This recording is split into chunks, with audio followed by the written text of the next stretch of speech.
Toon Link made his Project M debut in version 2.0, only one version behind Link. In this version, Toon Link's entrance animation has been changed to look like he's being fired out of a cannon. For the longest time, I couldn't pinpoint an origin for this entrance animation, but eventually, I realized that it's most likely a reference to your first visit to the Forsaken Fortress in Wind Waker. One thing that you'll notice with how the PMDT handled Toon Link is that he's meant to be representative of both himself as well as Melee Young Link. Toon Link is able to move during the spin attack like he's using the Hurricane Spin in Wind Waker. His down air no longer sends him straight down, something that caused me a lot of deaths throughout Smash's history. Side Smash is now the jump attack. Up Smash now has 2 hits instead of the usual 1. Down tilt is the crouch stab from Ocarina of Time. Arrows are now fire arrows.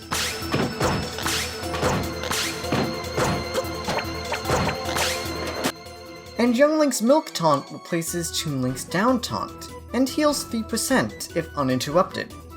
Interestingly enough, the sound effect for Toon Link drinking the milk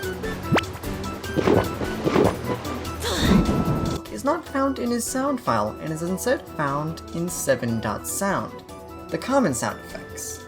The sound effect in question is the one used for any drink that's a part of the food item.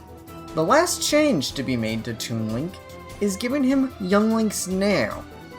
Due to Toon Link's stature, they had to exaggerate Toon Link's kicking leg to fit the animation. Everything else, including the costumes, are still Brawl Toon Link, aesthetically. Now, you guys are probably like, that's a lot of changes. How much more can they possibly change Toon Link?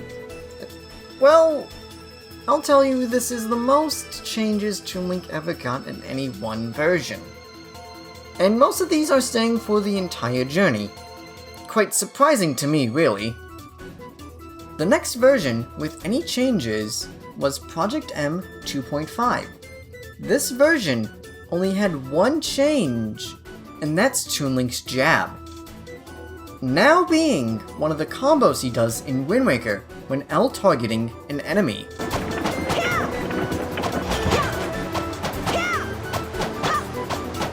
In Project M 3.0, the first new costume was added, being Outset Link.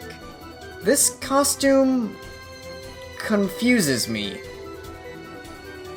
So, he uses the Hero Sword, which, okay, it works. Though the sword glow doesn't fit it because it was made for the Master Sword. Keep this in mind for later. However, the sword has no sheath, which makes no sense to me.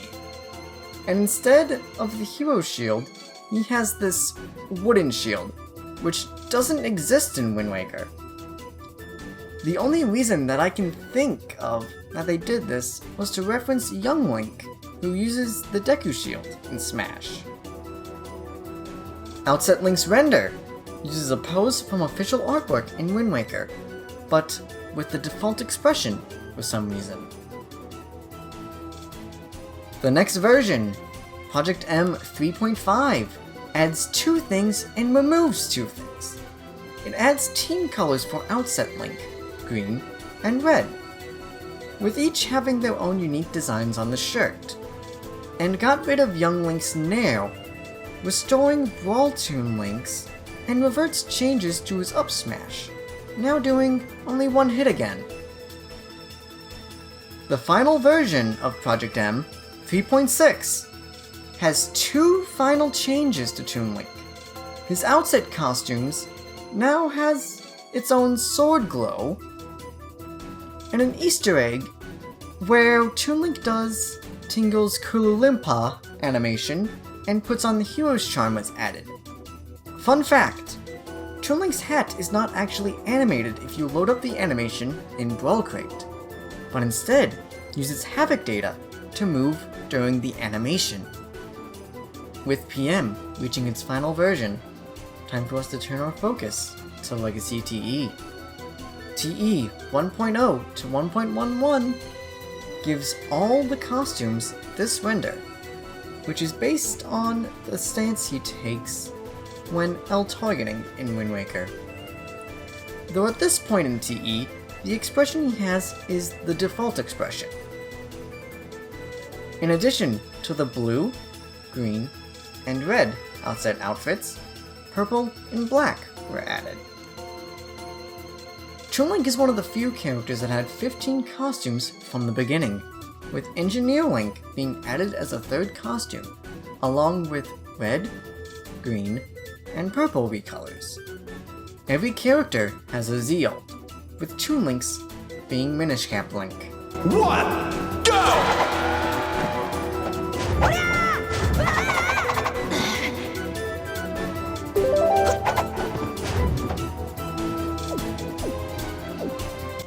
TE 2.0 changed the expression of Toon Link's renders to the final version. Engineer Link got replaced with a new costume, Lineback Link, along with red, green, and black recolors. Lineback Link. He's a bit of a confusing costume for me. He uses the Phantom Sword, yet for some reason he has the Cyclone Slate as a shield, even though there was an actual shield in Phantom Hourglass that they could have used. From what I remember, one of the people on the team was really adamant about having him use the Cyclone Slate as a shield, and while the rest of the team pushed them away from having him use the telescope as a sword, which, while it would be accurate for Triforce Heroes, would not be acceptable in a tournament setting. They wouldn't budge on the shield, though. Toon Link's Z-ult is now Engineer Link. Good to see he's still in TE at all. And his R-ult is... Lineback Link? What's going on here? Well, you see, back when R-ults were first added, not everyone had one. This has to do with how the naming conventions for Z and R-ults worked at this point in time. You see, Z-ults used the Fit Kara Dark, which is the same name used for the dark costumes in Subspace Emissary. And R-ults used Fit Kara 13, which Toon Link and other characters that had 15 costumes from the beginning used. The last change to be made for Toon Link aesthetically at this current point in time was with TE 2.1, with his R-ult now being Minish Cap Link.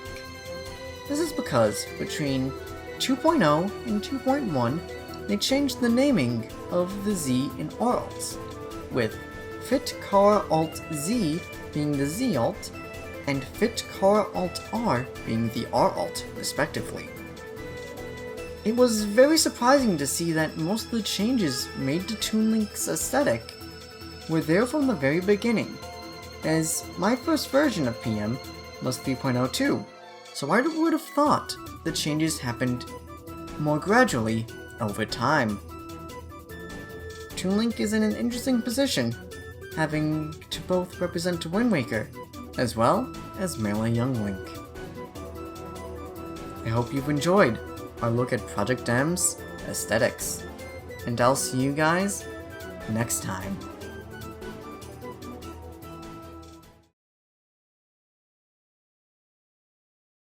Sorry for the taking too long to get this video out.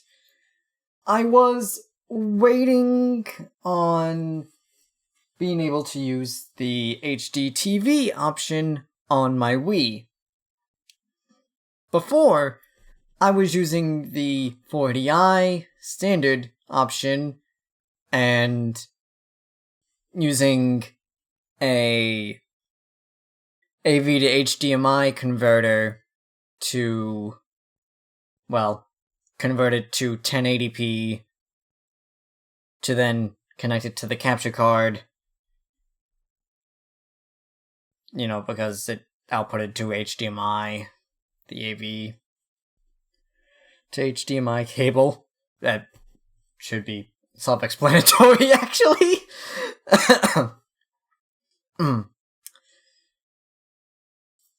But, yeah. So, it should improve the video quality somewhat. It's, not gonna be perfect. It's definitely not the same as playing a Wii game on the Wii U, but it's a lot better than it used to be, trust me. Especially if you look at the last Project M aesthetic video, which, well, I would appreciate it if you did. I'm proud with it.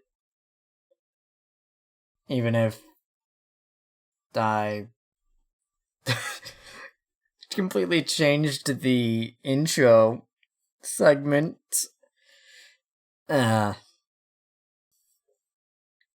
you know what they say, you always find your way on the first episode.